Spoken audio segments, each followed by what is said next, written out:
What's going on, everybody? Aaron Trevini here down in the beautiful state of Texas. And today we have a guest from up north from the Chicagoland area. We have Gordon Lamphere. How you doing today? Doing great, Aaron. Great to be on. Absolutely. No, I know we connected a while back. It took us a bit of time, so I'm glad to sit down with you and hear what you've been up to and what you're looking forward to in the future. So I'm pumped for our show. Always happy to talk real estate. That's for sure. Sure thing. I know I told you before we came on, but I was initially intrigued. The first thing I saw that I guess the first piece of media I saw that you were involved in was about laundromats, and you generally don't hear that. I know that that's not exactly your specialty, but that told me that you're in a lot of different types of deals, and it sounds like you're pretty well rounded in the real estate space. So, for those of us who aren't too familiar with your background, could you introduce yourself and talk about what you do? Yeah, so I'm Gordon Lamphere. I'm from the greater Chicagoland area, born and raised. One of the things that I'd say I'm very much a generalist in terms of office and industrial. Those are the asset classes I really focus on. In terms of my background, it's not your traditional real estate background in some ways, but it's very traditional in others. In the traditional way, I'm a fourth generation real estate broker. I grew up in the business, having real estate discussed around the dinner table. In terms of the non-traditional method that I got into the business, I started off going to law school. I was on my way towards practicing, and I realized that I neither liked law nor felt that I would ultimately be good at it because it just wasn't a passion. And as a result, I decided to come home and start practicing real estate. And I loved it, I'm good at it, and I'm willing to put in the hours. And so as a result, that's kind of how I got into the business. And then in terms of that, uh, our practice right now does about maybe 100 to 120 transactions a year, typically in office and industrial, predominantly these days industrial, probably 70-30. But it's a very successful practice in terms of total transaction volume. And it's successful in terms of I get to help a lot of businesses and a lot of very different businesses. And so that's why I love talking about the ins and outs of how businesses work. That's how the Laundromat podcast ended up coming out. And then like just all the kind of interesting clients that we work with. I, business Businesses thrill me in so many ways, and helping entrepreneurs find success is just a passion. Absolutely. I find that to be so interesting. Out of curiosity, when you were in law school and studying, did you have the intention to be a real estate lawyer, or what kind of nudged you in that direction to choose real estate? So I actually studied transportation law, and it's been like incredibly useful for working with industrial clients because I really know the ins and outs of where a lot of issues go wrong for e-commerce and anybody who's in the distribution world. But of course, you take contracts law. Of course, you have three or four real estate law courses. And I've definitely been the biggest pain in the ass agent to any of the brokers, or sorry, any of the lawyers that try to overbill my clients because I know how long things take. Like you know that like this contract, you got 2 or 3 billable hours there, and as a result, it's been great for my clients and probably bad for the billable hours of some of the lawyers that have been working with us. That's pretty funny. And I know you'd mentioned that you work with a number of interesting clients. I know you touched briefly on that you handle industrial. What other sort of maybe quote unquote non-traditional deals do you work on, or do you see any active trends for different types of deals coming out in 2025, or what do you think? I think the biggest trend that's happening is we're seeing diversification within in traditional industrial spaces. At, I've worked on deals recently that are you'll have in the same park, you'll have a life science company that's doing like advanced aeronautics manufacturing, and then right next to that client will be a pickleball court, and then there'll be a a veterinary clinic right next to it, and then you'll have a non-traditional. I just tweeted about this today that we're working on a number of deals with non-traditional pharmacies that are distributing out of warehouses directly to people's homes. And then you'll have, a mental health clinic that's doing rehabilitation in the same, like all in the same park. And that's kind of what we're starting to see, particularly on like the small to mid-size flex industrial world. Definitely like larger industrial, you're still seeing like your traditional, e-commerce, manufacturing, traditional industrial uses. But as we start to see a much closer to parity in terms of office and retail pricing, we're starting to see kind of like a real consolidation. And as a consequence, you're starting to see just like incredibly diverse industrial parks. And that creates a whole plethora of issues for your client because now you're dealing with zoning issues, you're dealing with parking issues, you're dealing with all sorts of nuisances that occur, and like going through a lease with a fine tooth comb and like really understanding where things can go wrong can be the difference between like that 5 or 10 year occupancy for your tenant that's really a wonderful experience and really productive to being an experience where your client maybe can't get the most out of their lease and it's a real disaster. And so we really work hard to go through and redline business terms and really understand that, and then work with attorneys on the other end to try to make sure things work well. Absolutely. And I think, there's a number of things. It's funny we're talking today. I guess maybe my Instagram feed knows that, right? So I was on Instagram today and I was looking through a video of someone repurposing a mall, right? So they Oh were yeah, talking about these big time developers come in and people are essentially living inside a shopping mall, right? yeah, that's crazy. Yeah, we have another development actually that I was working on a totally different client, working with a pickleball client, and we were looking at a mall that's up in Vernon Hills, just north of us. And it's really moved that way as retail and mall retail has drastically seen consolidation. You're seeing tons of people now living in malls or around malls. That mall did a full scale redevelopment project and they were welcoming in a pickleball court because it's predominantly older, wealthier individuals that are moving in there and it's an added amenity. And just seeing the way that malls have transitioned, it's absolutely fascinating. And just like the industrial park that we're talking about today, the world is full of change right now in real estate. It's a really exciting time to be in real estate. This isn't, I hate to say it, like the 1980s and 90s where things were pretty boring, but everyone was making money. This is a time that I would say is it's more difficult to get deals done, but the deals that do and the clients that you work with can be not only incredibly successful for them, but incredibly lucrative because there's so many opportunities. It's not just a world where you're going and you're trying to build as many offices or as many big boxes as possible. You're trying to satisfy real niche markets and kind of it's all about kind of chiseling in and finding your unique market, particularly within localities. That's a really interesting kind of dance between two different things, right? It's like niching down and having an expertise in a certain market, but yet it's almost like you're saying staying open to different asset classes within that niche.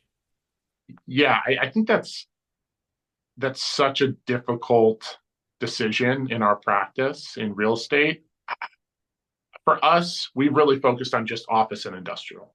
Mm. And like, of course, we'll do land transactions that come up, but like that's really our focus. And I'm somebody who I didn't go and sell my own house, right? That I reached out to another agent that specializes in residential transactions. And when people hear that and they're like, "You do 100+ transactions a year, why didn't you sell your own house?"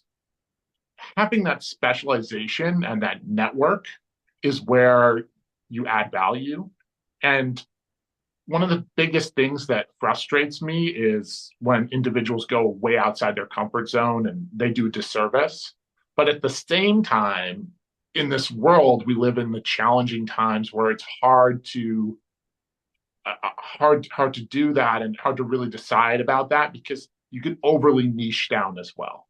Because you're going and talking about like industrial, right? If you all you do is industrial manufacturing in your tiny little area, you're going to leave a lot of stuff on the table and a lot of knowledge on the table that you can use for clients like within the industrial space, right?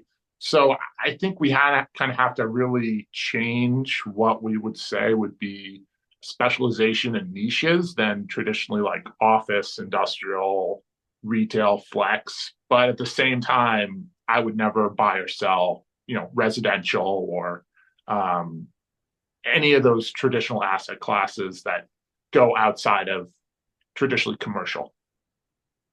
Absolutely. That makes a lot of sense. And I guess the first thing I think of when I think of a lot of commercial real estate, I guess the first thing that comes to my mind is, big shopping malls, office space.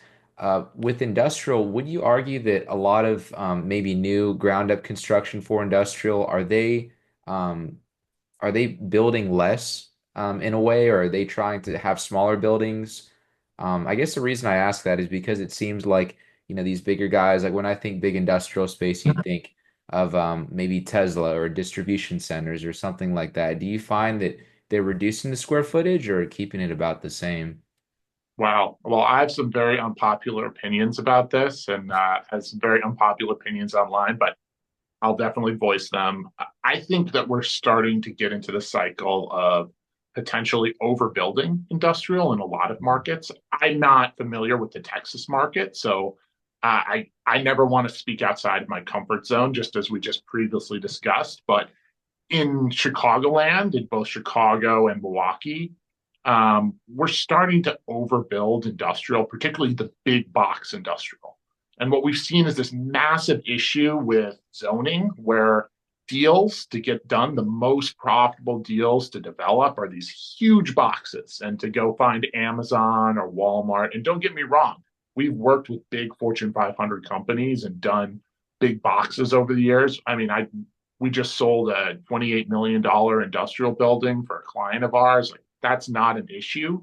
But the issue is going down and trying to build big boxes when they're not necessary for the market. And we've seen overwhelmingly, because it just makes dollars and cents for large financiers to finance these big boxes, to put as many of them in as possible. Now, they're great to finance, but the problem comes when you have either a down market and you can't easily divide them, or there's just not that many tenants Mm. that are your big box tenants. And of course, the big ones are great and they typically pay. But at the end of the day, I think you're going to start to see some rents come down. And I'm with the cost of building in like the post Mm. 2020 world, I'm not sure all that development makes sense in terms of what you're going to get at the end of the day after financing and build out costs. So, like, we're definitely worried about that. I think the more interesting thing in our market is like trying to find opportunities for the smaller stuff. Mm. And that's what we're like nonstop working with clients and individuals that are funds to try to find and access.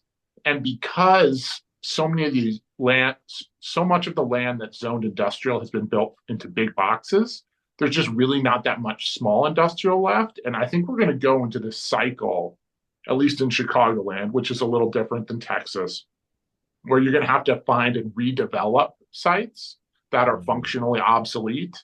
And the next 10 years is going to be like absolutely crazy on the brokerage end because we're going to have to go in, find like class C and D industrial, redevelop it, get it zoned, deal with the communities and the backlash. And if we don't do that, we're going to see like major issues in the market because there's going to be huge arbitrage. But like at the same time, you know, it's got to be done. Mm. So I think we live in very interesting times in the real estate world. Maybe I'm just a real estate nerd and I would always feel that way, but that's at least my opinion. Absolutely. And do you see that coming maybe in the near future, maybe in 2025, or if you could maybe predict any sort of growing trend or something that you see on the horizon? Yeah, in developed areas. So like we have our podcast as well. And we've been talking to folks in particularly in developed markets, right? Like, and so, Southern California, New York, markets where most of the stuff is built out. And there's so much functionally obsolete industrial space, and it needs to get redeveloped. Mm. It needs to be redeveloped. You're talking about like 12-foot ceiling heights. Like that's crazy, right? I'm in an office building that has 12-foot ceiling height right here. And as a result, like you need to redevelop these space. But at the same time, in terms of redeveloping them, there's community backlash. So it's going to be balancing community backlash, the absolute needs of the market, and then also pricing those deals out. And so, like, we're working with a number of people to do it. It's very complex, but I think that's going to be, at least in developed markets, markets that are, traditional tier one markets, that's going to be probably, I think, the next 10 years for the industry. But, maybe I'm wrong, and I'm happy to be so.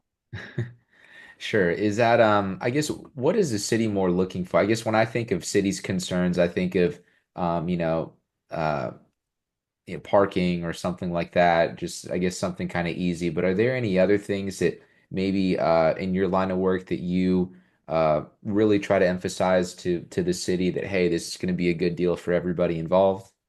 Yeah, I think the biggest things that are going in cities, and once again, I'm going to piss people off by saying this because that's what I do, but it's housing is the probably one of the biggest. Every employer needs more employees that are close to where jobs occur, where manufacturing occurs, and where just generally business is done. And people in tier one cities in the United States can't afford to live. They just can't. It's ridiculous, right? And if you look at like Chicago or many of the metro areas that have been quite restrictive, you just haven't seen development. Mm. And so I'm sitting on multiple local panels of communities, and the number one thing they ask is like, "Oh, no one can afford to live here." And then you say like, "Well, we need more housing built," and then everyone's like, "Whoa, whoa, whoa, not in my backyard," right?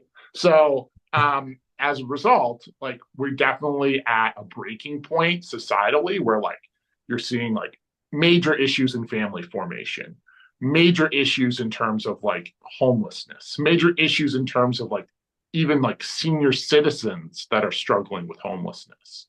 And like that's one of the wealthiest demographics in the United States. So like we're getting to the point where societally we have to make a change in that regard, but at the same time nobody wants to do it. And then you have on the complete opposite end of the spectrum where you haven't had enough development is you have like small to mid-sized industrial development, and we always talk about like bringing jobs back to the United States, but nobody wants that manufacturing building right next to their community. And so, like, as a result, we need to make hard decisions in terms of bringing back manufacturing to the United States by doing that. And look, that doesn't mean you go and you put like a toxic waste plant, next to preschool. But at the same time, you can go about it and you can do a lot of light manufacturing in the United States with almost no, to literally no environmental consequences. Mm. Because manufacturing, it's not the 1970s anymore. It's not even the 1980s or 90s anymore. Most manufacturing is pretty darn clean in the United States. And as a result, we can have it a lot closer to our communities than some of the zoning policies that we drafted in like the 1920s. Mm. And so that's, I think, the big change that's going to have to happen. And those are the two probably most toxic issues. And those are issues that I sometimes get involved in. So Yeah. I can be a toxic person. That's so fascinating. I just out of curiosity, aside from a few of those things that you just mentioned, are there any other I mean if Gordon could have it this way and wave a magic wand and urban planning would be the envy of the world in the United States, what else could you do? I'd say those two are the biggest ones, but I'd say also public transportation. And it can be really simple, like busing, Mm. right? Buses are something that give access to all sorts of people that are economically disadvantaged or just mobility disadvantaged. Like our senior citizen population. And providing that and providing more access means that you have more economic activity that's coming from areas that wouldn't normally be able to access those areas, right? Mm. And so I know we've had guests on our podcast discuss that, which can talk much better about it than I can. But I'd say just simple things like adding bus routes and adjusting to things because we live in a world of there's so much data out there in terms of cell phone data and some of the policies that we have in place in terms of bus routes and train routes and schedules for public transportation hasn't evolved to shift with the post 2020 world. And making those kind of changes would be, I think, critical to just general economic vitality, particularly communities that are not traditionally walkable, which Mm. is much of the United States. Absolutely. It's I guess I say that being a proud Houston resident, there's not many parts around here that are too walkable. Like I love Houston, but the thing I will say is it is not a super walkable city. Yeah. Yeah, we're working on it, but I guess it can be difficult as you know, right? But like that, there's so many cities like that because you have areas like Chicago, where Chicago is 10 times as walkable in July as it is in January, Mm. right? Where you have issues of temperature and climate. And you can say conversely the opposite thing about Houston, right? Yeah. Houston is a lot more walkable in January than it is in July. Yeah. And so, like, we have so many areas like that in the United States, but providing that basic infrastructure, providing just simple things like I know there's all sorts of people that want to put in trains or add a new route on the L or add a new route in terms of more costly transportation infrastructure, but just little simple changes could make a huge difference. And I think communities need to look towards that, look towards adding small amounts of additional housing, and look towards adding light industrial in communities. And like I'm not when I'm a big proponent and come in, I don't ever try to come in on behalf of a client and totally shift a community, but it's like making that nudge improvement. And I think that's really what we need to work on. Mm. Um, if I could, wave a magic pen. Yeah. Yeah, fair enough. So you would say, I guess it sounds like your clients are doing ground up construction for industrial as well as repurposing as well, kind of both, or So we've worked with developers, including developers that have done hundreds of acres of development, um, uh, close to 1,000 acres of development, and then we work with clients that are just remodeling or kind of renewing assets as well, and renovating assets. And so it's as I like to say, it's a diverse practice, right? Even though it's just office and industrial, and that's kind of what we like to focus on. Mm. Absolutely. So if you're looking to work in the industrial space, the new year is around the corner. How can you gear up for 2025? Well, I would say with anything, it's always a couple months out. So if you're gearing up for January 2025, you're already behind. But if in terms of just the year in general, I think the most important thing is to go and understand what you want to accomplish, right, with goal setting. For us, it's all about improving our data. We're really focused on data improvement and going through and trying to improve data both in terms of understanding tenants and tenants that are moving and growing in the market, and then also understanding kind of where gaps of data is needed. I think the other big thing that's going to happen in 2025, and I'm sure you've had guests talk about this as well, is we might go into a distress period, a slight distress period in some asset classes. And I think being able and being ready to utilize some of the distress in the market on behalf of your clients or your portfolio is going to be an absolutely huge opportunity. Hmm. I think that you're going to see in spaces like multifamily, you're going to see big issues, and that's I think going to trickle down into other parts of the market, even markets like industrial that seem pretty robust at this point. I think you are going to see distress trickle down because some portfolios are mixed portfolios. And so if you're 50 or 60% multifamily and you're 40% industrial and your multifamily portfolio is tanking, you might see distress within those portfolios as well. And so just being ready for that sort of thing and agile, I think is going to be a huge thing, and Mhm. just stay on your toes. Sure thing. So when you say distress and you kind of laid out a few percentages there, are you saying mostly someone being willing to sell their industrial property at a discount or Yeah, we're just willing to sell it all. Like oh we've okay. had this huge mismatch in terms of the price that individuals are willing to pay and the price that individuals are willing to sell in like the post, I'd say mid 2022 kind of world. You've seen massive slowdown as interest rates have shifted. And I'm not sure, if people have come on and talked about this, but like our transaction volume was down slightly. We've been very successful in terms of marketing and developing resources and growing, but we've definitely seen a slight downtick in the post interest rate world. In terms of the market as a whole, a lot of that's just there's a huge price gap between buyers and sellers. And like as a consequence, there's so much pent up demand in the market, even though there's less liquidity, and just being able to go out there and make that ask on behalf of a client or as an investor is huge. I know we just bought a property that was, what was it? It was for like 1.8 mil. And we ended up buying it for like 1.2. And you sit there and you go like, how do you get like a 40% discount on a property? And it's, there's pent up demand. The individual had unrealistic expectations, and for whatever reason, and just being able to go out there and ask and say, hey, this is what we're willing to pay. And, we were luckily working with a cash investor, so it wasn't a financing situation. And the person was willing to move. And I think you're going to see a lot of that because there's so much pent up demand.